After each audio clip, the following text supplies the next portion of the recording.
So let's have a look now at the very basic technique of Horary Astrology. This is just going to be a quite quick overview to give you a flavor of how it works, what we're doing. To go into detail of all of this is, well, it takes many hours, and that's not what this video is about, but hopefully just give you a sense of what we're doing with Horary. So yeah, as a reminder, you can really use it for any question of importance in your life, as long as it's directly relevant to you and that ideally there's some kind of action that you can take. Should I put my house on the market for sale? Um, I'm thinking of taking this job. Is it the right job? Should I move abroad? Should I really marry this person? That could be a dangerous question to ask. If I go ahead and sue this person, will I win the court case? There's just a few examples. The list is really endless, but hopefully that gives you a flavor of the kinds of questions that can be asked. So let's have a look at the basic technique, and I will share my screen with you so we can have a chart on screen. Okay. Should I buy a dog? We're actually going to, this is one of the examples I will go through in a little while of how to interpret, but for now, I just want to start with some really basic technique. And there's a lot of words that are really important to Horary that you won't come across in normal astrology. And so I just want to introduce those concepts here. And it's really important to be able to practice Horary. You need to have a pretty good, solid understanding of the essential symbolism of all of the planets, the signs, the houses, and the aspects, the four building blocks of astrology. And you also need to know about rulerships. So, as a whole topic on its own that I won't get too into here, but maybe you know about or you've come across the idea of rulerships, like Mars being the ruler of Aries, like Venus being the ruler of Taurus, Mercury ruling Gemini, etc. Every sign has a planetary ruler. An association between a sign and a planet, there's always some kind of um, similarity or coherence between the nature of the sign and the nature of its ruler. Like the moon rules Cancer. They're both connected to themes of feeling and emotion and the mother archetype, amongst other things. So we have this concept of significators. And that's general to all astrology, significators, but especially to Horary. One of the main differences, we're not looking at the whole chart. And if this was a birth chart, you might interpret, a good number of these different planets. But we're not doing that in Horary. We hone in on the significator, the planets, the symbols that are specific to this question. And those significators are, firstly, the querent. There's some archaic language here because Horary goes back to many centuries, to the olden days. So the querent is the person asking the question. So if you're asking a question for yourself, should I take this job? You're the querent. If your brother Dave comes to you and says, should I take this job? Then your brother Dave is the querent. Now, the querent is always the ruler of the ascendant.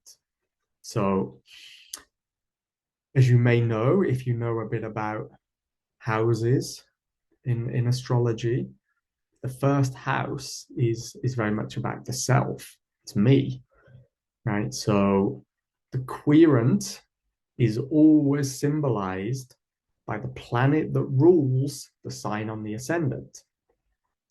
So the signs on the house cusps are really important in Horary. And I know that everyone uses different software and different ways of showing a chart. So this particular one may or may not be familiar to you. This is a program called Astro Gold that I use. But in this system, here is the symbol, the sign that's on the ascendant. Okay, here's the ascendant, the horizontal line to the left. And here is the sign of Pisces.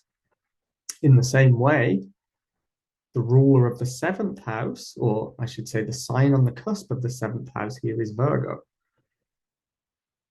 So the ruler of the ascendant is Jupiter. And here's Jupiter itself right here on the ascendant. So in horary astrology, depending whether you're an ancient or modern astrologer, you may think Jupiter or you may think Neptune is the ruler of Pisces. You know, modern astrology has taken Neptune, it's incorporated the outer planets, Uranus, Neptune, and Pluto, which were, you know, only discovered in the last few centuries, after a lot of astrology of olden times. So it's incorporated these new planets. And there's a whole big discussion that I'm not going to go into here. But I'll just say for now, my approach is the traditional ruler is who you go to first. So Jupiter is the ruler of Pisces. And so Jupiter is the querent in this. Jupiter is the person asking the question. The quesited is the thing being asked about. Okay, so the quesited is the object of the question. In this case, should I buy a dog? The dog is the quesited, and that's the other significator. So the person asking and the thing being asked about, querent, quesited. And so this is where you need to know your house rulerships, because everything in life, in the world, somehow can fit and does fit into one of the 12 house significations. So you need to know which house a dog is related to. And that's actually the sixth house. So you have your quesited is the planet that rules the sixth house. And we have Leo here. The sign of Leo is on the cusp of the sixth house, which means the sun, being the ruler of Leo, the sun is the quesited, which means the sun is a symbol in this case for the dog. You know, this is very specific astrology. You know, in natal astrology, the sun it has a whole different signification, right? You know, the sun is like the center of our being, our self, our identity, our life path. But you don't always use the sun in a horary chart. In this case, we do because it is one of the significators. But it's, you know, if a different sign was on the cusp of the seventh house, we wouldn't look at the sun. So we have the querent, the quesited. And the third important significator is the moon. And the moon is always important. The moon is a critical symbol in all horary astrology. It's the fastest moving planet. And so it's not a planet, but you know, I call the sun and the moon planets just for ease of communication, you know, rather than saying every time that the sun and the moon and all the planets. So the moon is the fastest moving body. And because of that, it is said to move the energy of the situation. So one of the unique things about horary is it's about movement. It's about dynamism. It's the movement of the chart. Where are the planets going next? Where are the significators moving to? You know, birth charts are fixed. You know, your sun's here, your moon's here. It's quite static. But this movement, this dynamism, which I'll get onto more when we look at examples proper, is really important to horary. And so the moon carries significance in large part because of that, because of being the fastest moving body. It's moving the energies of the situation. So the moon always carries this special significance. It's said to be a co-significator of the question. And so sometimes the moon can act as a co-significator for the querent, sometimes for the quesited, and often for the whole matter at large. And I won't say too more about that now. I was almost going to go off on a big tangent.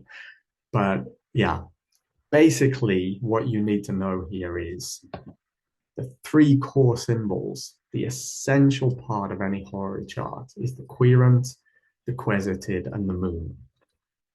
The ruler of the ascendant, the ruler of the house relevant to the matter being asked about, and the moon.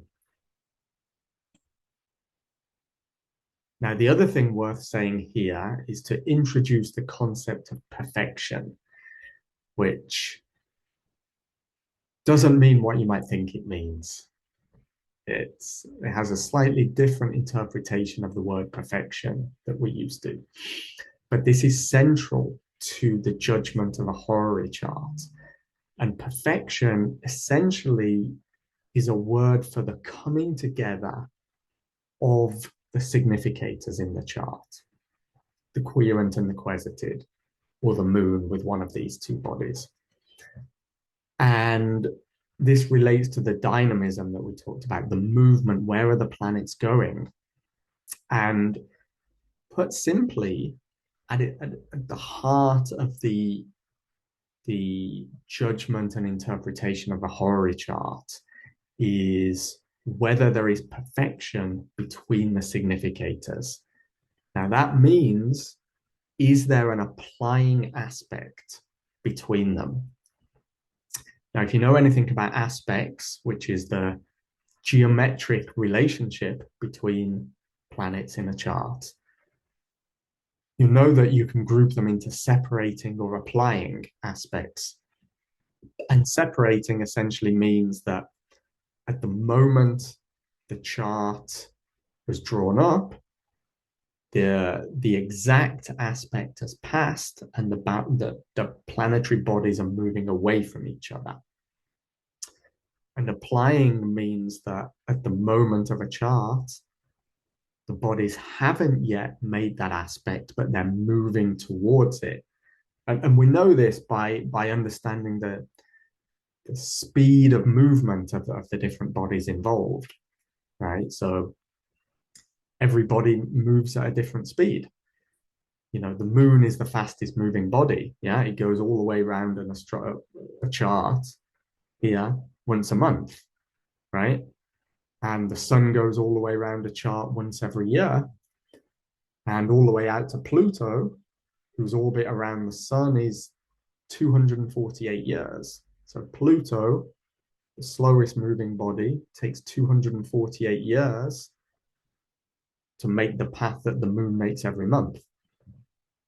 So it's also really important, crucial, to know the relative speeds of motion of the different planetary bodies in order to know whether an aspect is separating or applying.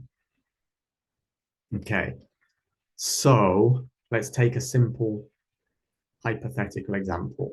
So I'm not looking at the chart in question, the chart on the screen, but if you think, imagine you've got the moon at 15 degrees of Cancer, okay? You've got Venus at 18 degrees of Cancer.